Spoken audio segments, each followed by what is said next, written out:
Kartochka olasan, ichiga darsat solasan. Ichiga mana bunaqa tozalab beradi. Tozalab bergandan keyin bitta solasan. Mana tasat rayt yog'iga bosib chipsni beradi. Chipsni bergandan keyin shuni buni olasan, to'rsatni monchiga solasan. Buni ichiga bu aylangandan keyin bitta quritib beradi. Quritib bergandan keyin bitta 150 kilo yog' bo'ladi. Yog'ni jur qilib qo'rasan. Qo'ragandan keyin mana qozonni shunday qopib olasan, shiploq qaytib solasan. Solgandan keyin mana bu yerda pripravka olib tuk qilib ichiga solib berasan. Solmagandan keyin ruchkasini olib, rosa guvur qiladigan keyin. Do'stlar, uy sharoitida chips ishlab chiqarish va eri xotin bemalol bu biznes qilsalar bo'laveradi. Kuniga $100 dan oyiga $3000 daromad qilsa bo'ladi. Polni apparat narxi linial $2,500 xohlasangiz mashinasi bor, xohlasangiz polni uni China bandan xitoylardan kelgan zavodga qo'ygan bor. Pastda nomga aloqa qilib qo'rasan.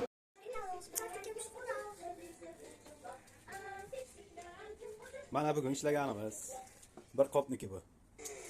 Bir xalta kartochka ana shu. Nazarbek biznesmen, katta tadbirkor. Mana chipsi, zavod. Bu bir xaltaniki 20 kilo.